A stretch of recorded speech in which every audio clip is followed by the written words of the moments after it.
Muchas gracias. Muchas gracias a todos. Muy amable el doctor Emanuel Díaz de León por la invitación.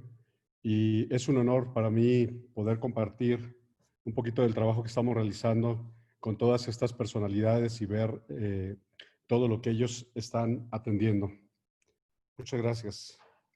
Bien, pues vamos a ver entonces un poquito acerca de las lesiones del paciente deportista, pero vamos a abarcar un poquito más deportes también, dentro de los cuales me gustaría mostrar la evolución que ellos mismos tienen. Nos vamos a referir en este caso principalmente a las lesiones de la extremidad inferior, muy directamente el nervio ciático. Sabemos que hablar de una lesión de un nervio es algo muy peculiar, pero hablar del nervio ciático es punto y aparte, merece toda nuestra atención. Veremos cómo es la presentación clínica de esto. Bueno, pues es un paciente que tiene una limitación para la dorsiflexión, por supuesto, la extensión de los dedos y del hallux, lo cual conlleva hacer un cambio completamente de la dinámica de la marcha y, por supuesto, hacer una limitación plena de la actividad deportiva. Como podemos ver, en diferentes formas, es un estado totalmente limitado para poder tener una evolución mayor, incluso para la marcha normal característica. Y en diferentes tipos de escenarios podemos ver la peculiaridad clásica de la lesión.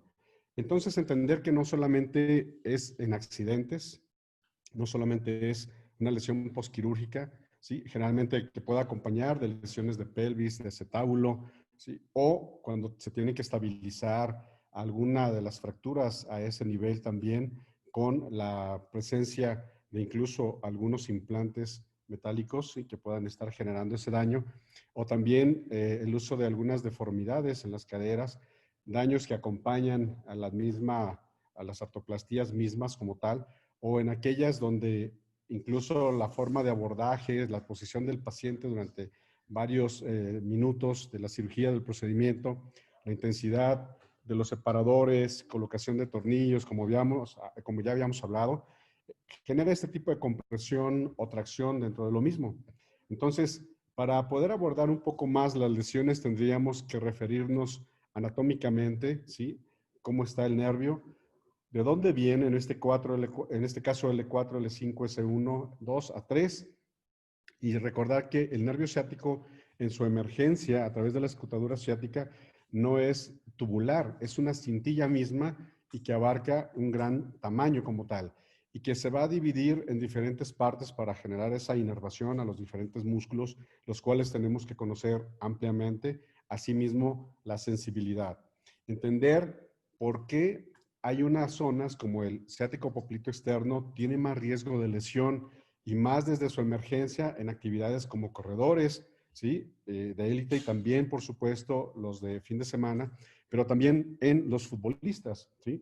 Recordar el punto anatómico, cómo es la distribución a través del muslo y la división que hace el tibial posterior y, en este caso, el ciático poplito externo, como podemos ver en este video. Hacer un énfasis muy particular del ciático poplito externo, porque a veces pensamos que es un nervio algo pequeño, que no tiene gran trascendencia. Sin embargo, ¿sí? Podemos ver en esta imagen de una disección cómo es la distribución y toda la inervación que podemos tener en la extremidad inferior, ¿sí? Y en todos los fascículos musculares, principalmente hacia el tibial anterior y hacia los peroneos y más distalmente el extensores del hallux y de los dedos. El aspecto general de la lesión lo veíamos al inicio, ¿sí? Un pie péndulo que altera completamente la marcha y vemos en este caso, como este paciente después de una lesión, practica ciclismo trial, como tiene una limitación para la dorsiflexión del pie. ¿Qué hay que entender del nervio? ¿Qué hay que entender de la fisiopatología?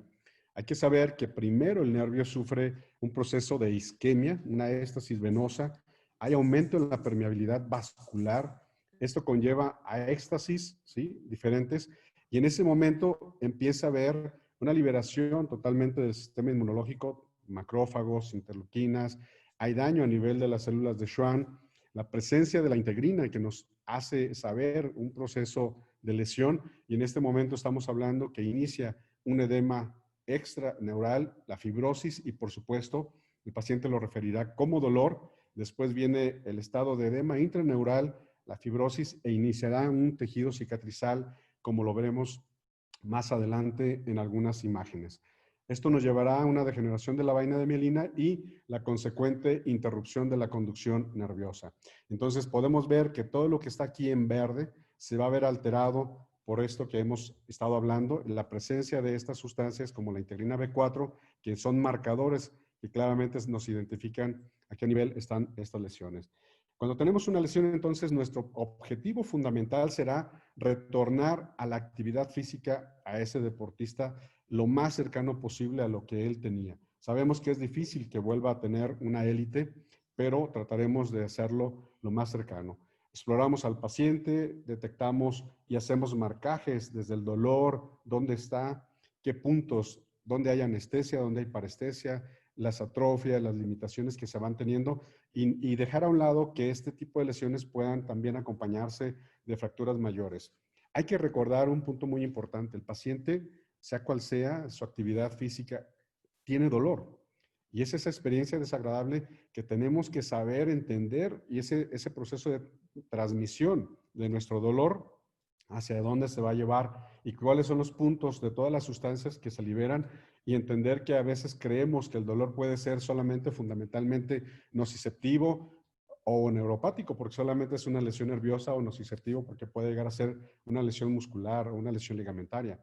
Pero realmente si no atendemos el dolor desde un principio, estaremos llevando a nuestro paciente deportista a un problema de un dolor disfuncional y va a ser muy difícil sacarlo y retornarlo a la actividad física. Existen tratamientos de primera, de segunda línea que nos hablan para cómo hacer el manejo de fármacos que nos puedan ayudar sin que tengan que interrumpir de alguna manera también la actividad física. Y sabemos dónde localizamos ese punto de dolor, a qué nivel del cerebro y cómo podemos también trabajar en ello. Este es el equipo que hemos estado trabajando a través del Hospital Universitario en la ciudad de Torreón, Coahuila, donde estamos buscando también el manejo y el tratamiento de estos tipos de lesiones. Han hablado también de algunos auxiliares diagnósticos. Bueno, nosotros también los trabajamos desde los estudios de conducción nerviosa, ¿sí? Que funcionan como herramientas que confirman el diagnóstico que previamente hicimos, donde podemos ver alteraciones desde la prolongación de las latencias, las velocidades disminuidas, la degeneración muscular, pero sobre todo la pérdida del número de unidades motoras por este daño axonal que se presenta. También utilizamos el ultrasonido para saber la continuidad, la lesión y el cambio en este caso, en este sentido de su morfología, que puede incluso observarse los edemas que se puedan marcar ahí.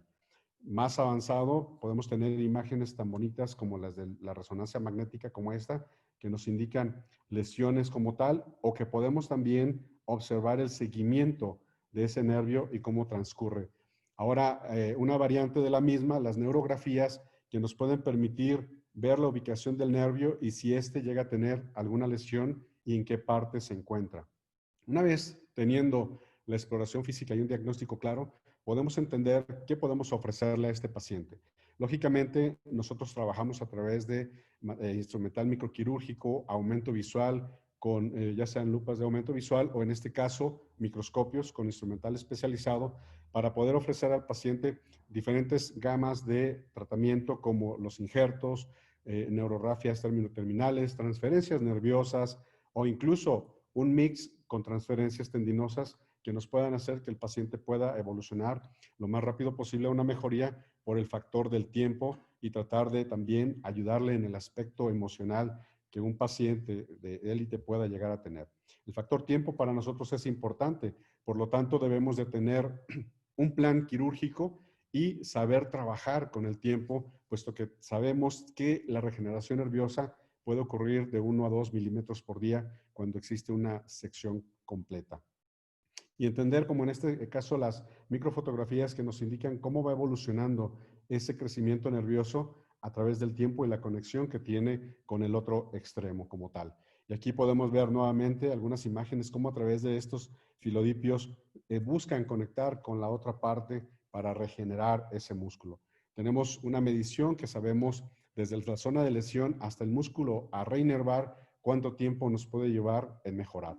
Vamos a ver algunos casos clínicos, como en este caso este chico, un defensivo de fútbol americano, tuvo una lesión completa del ciático después de tener una luxación de rodilla con lesión, una lesión de inestabilidad completa de la rodilla, lesión del ligamento cruzado anterior, posterior, colateral medial y colateral lateral, aparte de lesión de meniscos y por supuesto una lesión completa del nervio ciático a nivel del hueco popliteo. Podemos ver después de un procedimiento quirúrgico cómo podemos también apoyar para que una extremidad pueda mantenerse en una posición que le pueda ayudar a empezar a hacer la marcha. Sin embargo, a veces tenemos evoluciones que no son las adecuadas, que no nos gustan, porque el paciente también pueda llegar a caer en indisciplina. Y bueno, quisiera mostrar este caso como que no fue muy favorable para la evolución, puesto que el paciente llevaba mucho tiempo, ¿sí? Con diferentes cirugías y él lo que quería era ya empezar a caminar como tal. Este otro caso, un defensivo también americano del sur del país, podemos ver el pie derecho, cómo hace esa marcha en este patch, ¿sí? Y que todos ellos nos han permitido poder compartir con ustedes estas imágenes y vemos también la severidad de la lesión que limita por completo. Bueno, ahí tenemos una imagen, esta es la división, este es el nervio ciático, vemos la división del tibial posterior que transcurre acá como lo señalo y del ciático poplito externo o peroneo común, vemos la magnitud del daño que realmente venía desde esta zona, ¿sí? Hacia la parte donde hace la división del tibial, a las primeras ramas del tibial anterior. Podemos ver entonces, ahí muestro claramente cómo está el nervio lesionado con el daño tan importante que este tiene después de una lesión muy importante en la rodilla también por luxación de la misma. Hacemos la medición de cuántos centímetros nos puede llevar, hacemos la reconstrucción del nervio a nivel distal, hacemos una transferencia tendinosa que nos puede ayudar a que el paciente pueda regresar primero a iniciar una marcha, empezar toda la gama de terapia y de rehabilitación que ya ustedes también han comentado hace un momento, ¿sí? Y cómo el paciente puede poco a poco integrarse primero a tener un control de la marcha y después empezar a realizar algunas actividades mayores. Una disculpa por cómo se observa el video, pero empieza primero con una marcha plantígrada y después lo vamos evolucionando a hacer ejercicios, como lo mencionaba también Carlos hace un momento, que le lleve a saltos, que le lleve a tener un control de estrés, de carga con el mismo paciente y una marcha que pueda hacer en diferentes actividades desde velocidades muy tranquilas hasta hacerlo de una manera más rápido. Este caso, este paciente del lado izquierdo, aparte de tener una lesión importante en el lado derecho, corredor, un chico con un accidente también en motocicleta. Vemos el lado izquierdo que tiene una afectación del nervio ciático y del lado derecho una lesión ósea que algunos meses después todavía no tenía recuperación. Podemos ver la evolución del mismo unos meses después del manejo quirúrgico, que realmente con él fue más descompresión que otra cosa, puesto que había una integridad y después de la cirugía empezó a haber una mejor evolución de la electroestimulación que hicimos transquirúrgica. Entonces podemos verlo en este otro paciente, un corredor de motocicleta con obstáculos. Estas son imágenes que ellos mismos me facilitaron. Podemos ver cuál es el impulso del mismo y vemos el video hasta el momento del accidente, cómo cae, ¿sí? Una lesión muy severa. Él sufre una fractura de cadera, como pueden ver en esta imagen, ¿sí? Donde la mitad de la cadera, de la cabeza femoral se fue a la escotadura ciática. Aquí se alcanza a ver, ¿sí? Este paciente tuvieron que intervenirlo con una prótesis de cadera por el tipo de daño que tuvo, una multifragmentación de la cabeza femoral y posteriormente nos invitan para poder manejar este tipo de lesión que él tenía, siquiera manifiesta la lesión del nervio ciático. Entramos a hacer la cirugía, encontramos la lesión, reconstruimos, se hicieron injertos del mismo nervio, en la parte distal hicimos transferencias para poder hacer que ese paciente regresara a un pie plantígrado, una marcha plantígrada, como podemos ver aquí, y vemos la evolución a los 2 meses en el lado izquierdo, a los 4 meses al centro y a los 6 meses la evolución que podemos tener con este paciente después del procedimiento quirúrgico.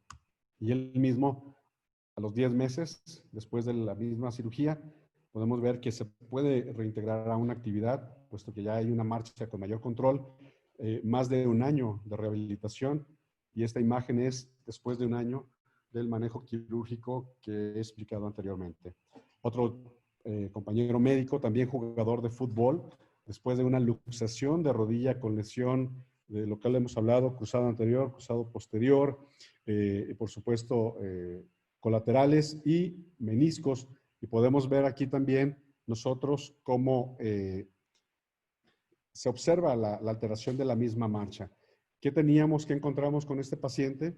Encontramos una lesión completa, aquí vemos el nervio ciático del lado izquierdo, ¿sí? A ese nivel tiene una pérdida de continuidad y después tenía esta imagen que nosotros llamamos en colita de cerdo, porque se enrosca como tal en su eje después de la tracción misma. Podemos ver acá la reconstrucción del mismo paciente y hacemos también transferencias a nivel distal, la evolución al mes y medio del lado izquierdo y la evolución 3 meses después, el paciente con un proceso y un programa de rehabilitación.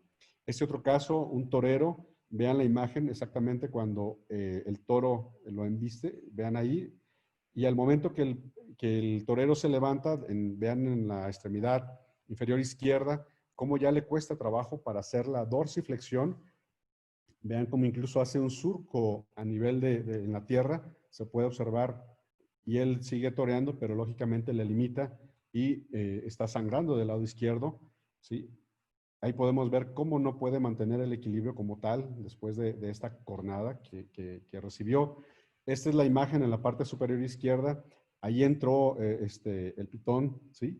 Este es el daño tan severo que hizo tanto a nivel muscular, a nivel nervioso, una lesión del nervio ciático popliteo externo. Se hizo la reconstrucción del mismo y se hacen también transferencias a nivel distal. Esta es la evolución una semana después y 6 meses después del procedimiento. Y exactamente al año el paciente vuelve a regresar, exactamente al año vuelve a regresar y ahora podemos ver las imágenes del mismo, ¿sí? Incluso hasta tener la confianza de atreverse a hacer este tipo de maniobras, ¿sí? En el mismo toreo. Perdón.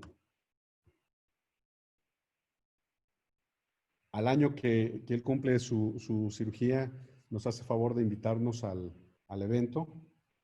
Y aquí podemos ver nuevamente cómo él hace la distribución de la carga, el efecto de la dorsiflexión, y se alcanza a percibir en este tipo de zapatos hasta la misma extensión del hallux, ¿sí? Como tal.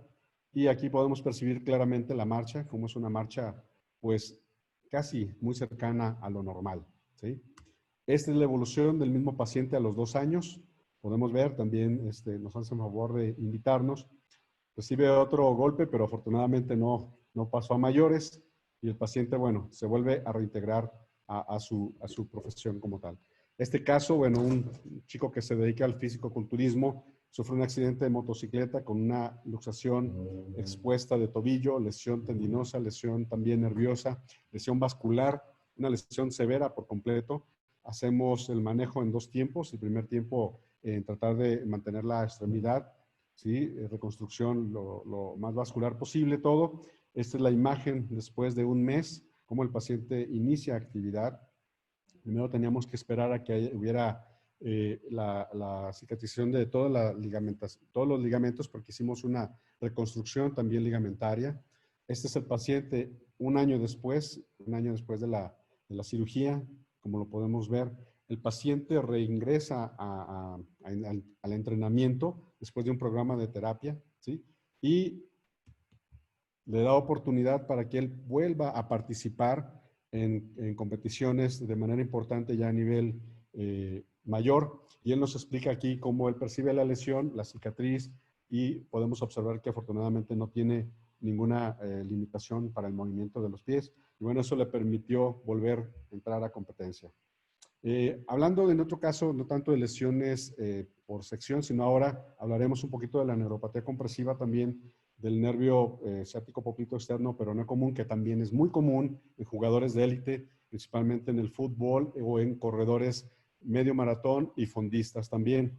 Entonces, quiero compartir esta imagen que puse hace un momento, donde podemos observar acá toda la distribución y todo el daño que podemos tener. Esta es la imagen clásica y característica de una neuropatía compresiva del ciático popliteo externo, ¿sí? Que hemos operado en pacientes profesionales de élite, por supuesto, y podemos ver todo este tejido fibroso, estas bandas de tensión que se muestran dentro. Esto en color amarillo es, color aperlado es el ciático poplito externo, pero lo normal no es que se vea de esa manera. Vamos a ver más adelante cómo es lo que se observa como normalidad. Sin embargo, aquí podemos ver infiltrado graso, ¿sí? Al momento de estar haciendo la descompresión como tal. Y vamos a ver este caso que fue un poquito sonado por las circunstancias que se tenían. Lo intervenimos en la ciudad de Torreón junto con el doctor Jorge Clifton. Podemos ver aquí la imagen que podamos entender una lesión importante, edema importante, infiltrado graso, bandas de tensión. Incluso este caso también estuvo por aquí Carlos, aquí lo podemos ver, al cual envío un saludo.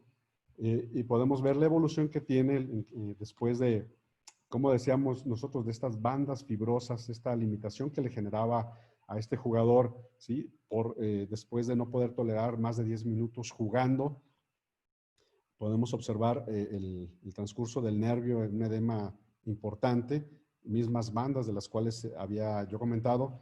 Esta imagen se ve un poquito de mejor aspecto. Podemos ver la evolución de cómo estamos haciendo la liberación a ese nivel, ¿sí? La musculatura,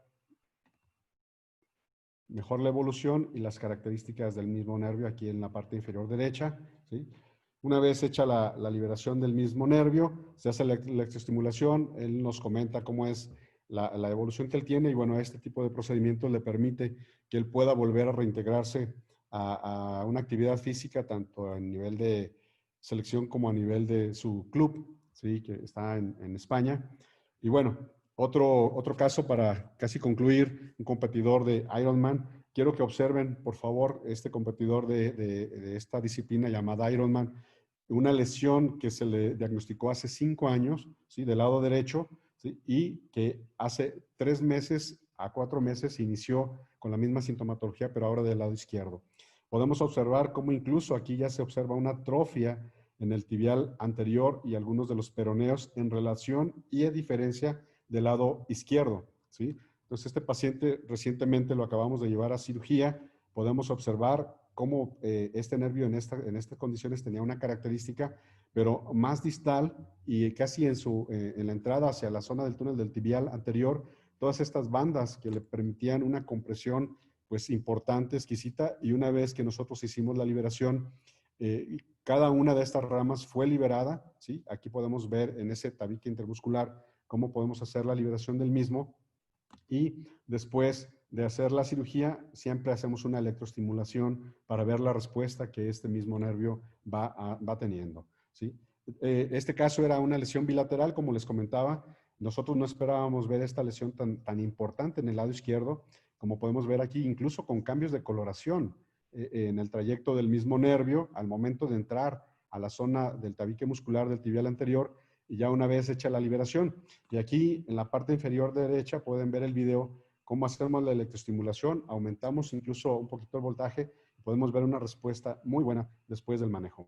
Este mismo paciente tenía una lesión, ¿sí? A nivel del ciático común, ¿sí? En el muslo, la cual se manifestaba con dolor, por supuesto, y aquí podemos ver, una vez que ingresamos, una característica de un nervio sano en la parte inferior izquierda y cómo cambia por completo todo este tejido, primero con edema y tejido fibroso que hay aquí en la continuidad del mismo nervio ciático. Y una vez en el lado derecho podemos observar cómo ya tenemos esa liberación de este ciático en sus dos ramas, tanto el tibial posterior como el popliteo externo. Y podemos observar ya una vez hecha la liberación cómo se puede ver claramente el nervio ya liberado. Entonces tenemos que entender que existe un daño, ¿sí? Y es muy común, es más común de lo que a veces creemos, ¿sí? Pero que también existe un proceso del cuerpo de una regeneración que nos puede ayudar para saber cuál paciente podemos o no llevar, manejar, ya sea con terapia física, rehabilitación, ¿sí? O si ese paciente es candidato a un manejo quirúrgico. Siempre entender que la fisioterapia va a ser un papel muy importante en toda la modalidad, como ya se hablaba, ¿sí? Desde una electroestimulación, desde la terapia invasiva, el manejo del ultrasonido, la pilometría y, por supuesto, tener un monitoreo de evolución es algo muy importante. Siempre las posibilidades de manejo van a existir, solamente hay que conocerlas. Muchas gracias a todos. Les envío un fuerte abrazo. Gracias.